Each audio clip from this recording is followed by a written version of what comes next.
Good morning, everybody. In the last lecture, we studied about soldering. So, soldering is a joining process in which the melting point of solder used is 96 to 255 degree centigrade और उसके बाद brazing आता है. इसलिए हम आज के lecture में ब्रेजिंग देखेंगे. और सोल्डरिंग जो है उसमें अलग अलग टाइप के बिट्स और सोल्डरिंग आयरन यूज़ होते हैं, उनके बारे में देखेंगे. तो हम पहला टॉपिक लेते हैं जो कि है soldering iron and types of bits used in soldering process. तो सोल्डरिंग प्रोसेस में जो हम बिट यूज़ करते हैं वो जो बेसिकली होती है वो कॉपर की होती है, तांबे की. लेकिन हम और भी अलग अलग टाइप की सोल्डरिंग आयरन यूज़ करते हैं, जिसमें पहला होता है workshop pattern standard soldering iron. इसमें क्या होता है, जो सोल्डरिंग आयरन होता है वो बहुत ज़्यादा टाइम तक अपने अंदर गर्मी को बना के रख सकता है. इसलिए वो जो गहरा जोड़ होता है उसके लिए हम कौन सा workshop pattern standard soldering iron use करते हैं. उसके बाद जो अगला होता है वो हैचेट सोल्डरिंग आयरन होता है.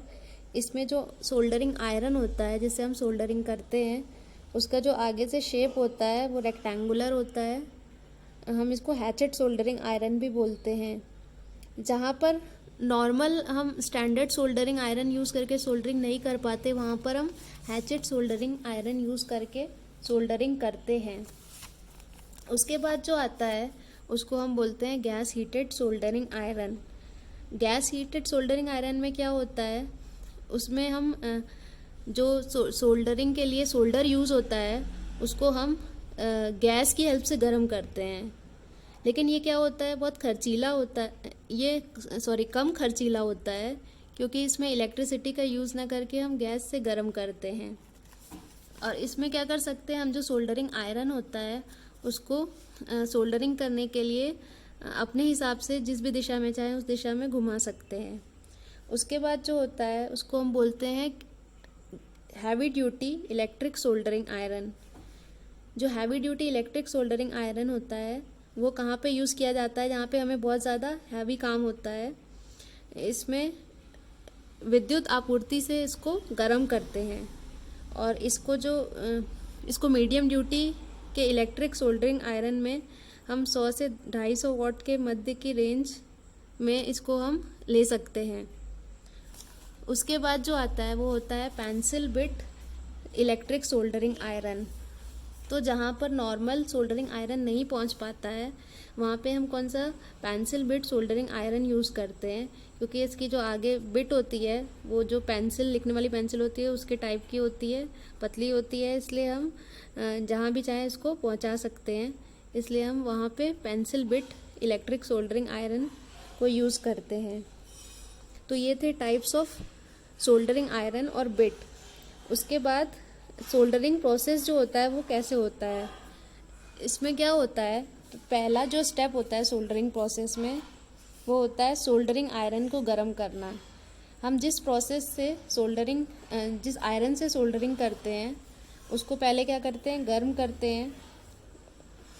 उसकी बिट को हम ब्लो लैम्प से, ब्लो टॉर्च से, फोर्ज से या फिर गैस फ्लेम से गर्म करते हैं.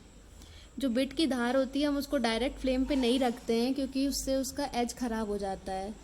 इसलिए हमेशा डायरेक्ट उसको हीट नहीं करते हैं.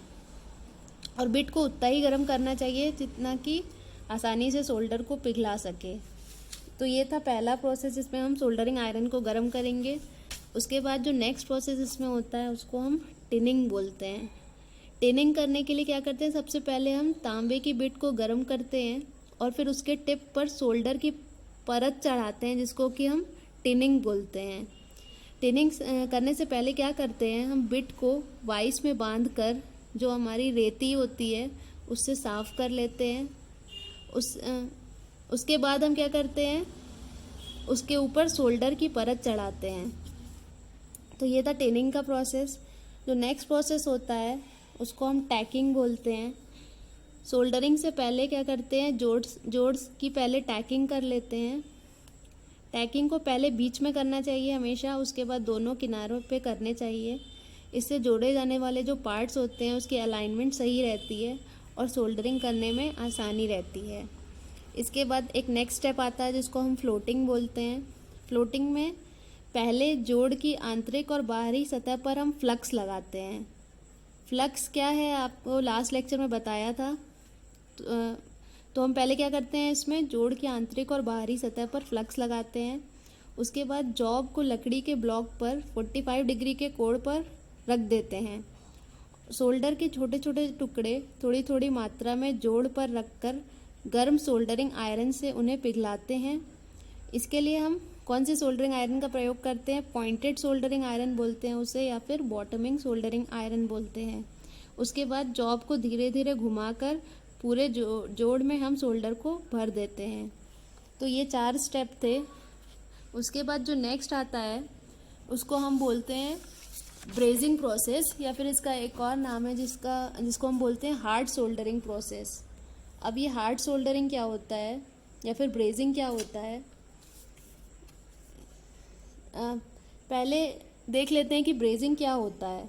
ब्रेजिंग में क्या होता है, एक समान या भिन्न भिन्न धातुओं पर कठोर जोड़ लगाने की प्रक्रिया को ब्रेजिंग कहते हैं।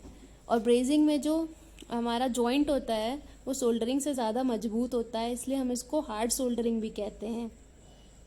उसके बाद ब्रेजिंग प्रोसेस कैसे होता है। ब्रेजिंग प्रोसेस में पहला काम क्या करते हैं, जिन भी सतहों की ब्रेजिंग करनी होती है उसकी सफाई करते हैं। उस पर जो भी जंग वगैरह होता है, कोरोजन होता है, उसको साफ़ कर लेते हैं। उसके बाद क्या करते हैं, जो भी जॉब की ब्रेजिंग करनी होती है उसके टुकड़ों में हम फ्लक्स को अप्लाई करते हैं। उसके बाद फ्लक्स लगाने के बाद क्या करते हैं, जो जॉब होती है उसको गर्म कर देते हैं। उसके बाद जॉब को गर्म करने के बाद हम उसमें फिलर मेटल का यूज़ करते हैं। जो मेटल हमको जॉइंट में भरना है उसको फिलर मेटल बोलते हैं। उसके बाद लास्ट इसमें क्या करते हैं, जो ब्रेजिंग किया गया भाग है उसकी सफाई कर देते हैं। ऐसे हमारा ब्रेजिंग प्रोसेस कंप्लीट हो जाता है। उसके बाद ब्रेजिंग करने के लिए भी अलग अलग मेथड्स होते हैं। कुछ इसमें अलग अलग टाइप क्या होती है, पहली होती है फ्लेम ब्रेजिंग। फ्लेम ब्रेजिंग क्या होती है, इस मेथड में हम क्या करते हैं, ऑक्सी एसिटिलीन फ्लेम का प्रयोग करके ब्रेजिंग करते हैं। मतलब ऑक्सीजन और एसिटिलीन गैस का यूज़ करके हम एक फ्लेम बनाते हैं, मतलब एक लौ बनाते हैं और उससे हम ब्रेजिंग करते हैं। तो इस लौ से क्या करते हैं, पहले जोड़ को गर्म करते हैं, फिर जो ब्रेजिंग छड़ होती है उसको फ्लक्स के साथ मिलाकर भर देते हैं। उसके बाद इसमें जो नेक्स्ट मेथड होता है ब्रेजिंग करने का उसको हम बोलते हैं डिप ब्रेजिंग। डिप ब्रेजिंग में क्या होता है, इस विधि में ब्रेज किए जाने वाले पार्ट को पिघली हुई धातु के रासायनिक बाथ में डुबोया जाता है। मतलब हमें जो भी पार्ट को ब्रेज करना है उसको हम जो पिघला हुआ मेटल है जिससे ब्रेज करना है उसके हम बाथ में हमारा मेटल डुबोते हैं जिसकी ब्रेजिंग करनी है। उसके बाद जो नेक्स्ट प्रोसेस होता है उसको हम बोलते हैं फर्नेस ब्रेजिंग। इस मेथड में क्या होता है, ब्रेज मटेरियल के छोटे छोटे टुकड़ों को जोड़े जाने वाले पार्ट्स के बीच में रखकर पार्ट को क्लैंप करके भट्टी में रख देते हैं।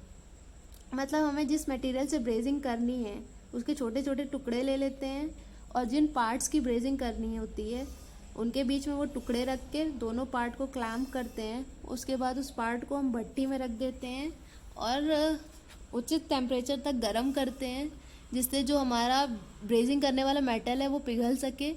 उसके बाद पार्ट को बाहर निकाल कर ठंडा होने के लिए छोड़ देते हैं। ये थी फर्नेस ब्रेजिंग। उसके बाद जो नेक्स्ट ब्रेजिंग होती है उसको हम बोलते हैं इंडक्शन ब्रेजिंग।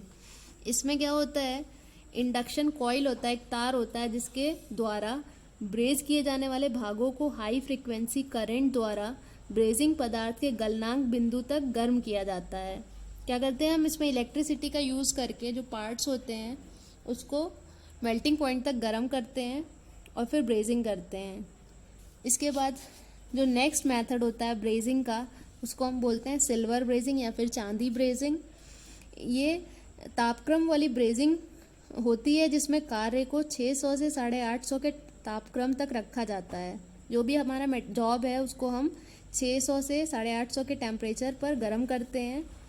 ब्रेजिंग छड़ में क्या क्या यूज़ करते हैं, तांबा, चांदी तथा कम परसेंटेज में जिंक, कैडमियम तथा निकल यूज़ करके हम ब्रेजिंग करते हैं। और इसमें जो चांदी होती है उसका परसेंटेज ज़्यादा होता है, 40 से 60% तक होता है, इसलिए हम इसको सिल्वर ब्रेजिंग या फिर चांदी ब्रेजिंग भी कहते हैं। इसके बाद ये हमारा ब्रेजिंग प्रोसेस यहाँ पे कंप्लीट हो जाता है। इसके बाद हमने पहले लास्ट लेक्चर में सोल्डरिंग पढ़ा था, इस लेक्चर में भी कुछ पार्ट सोल्डरिंग का पढ़ा और ब्रेजिंग पढ़ा। अब हम सोल्डरिंग और ब्रेजिंग में डिफरेंस देख लेते हैं। तो इसमें जो पहला पॉइंट है, क्या होता है, सोल्डरिंग जो होती है उसका जोड़ कमज़ोर होता है, लेकिन ब्रेजिंग जो होती है उसका जोड़ मजबूत होता है। सेकंड क्या होता है, जो सोल्डरिंग होती है वो हमेशा उसमें मेल्टिंग पॉइंट कम होता है और ब्रेजिंग का मेल्टिंग पॉइंट ज़्यादा होता है।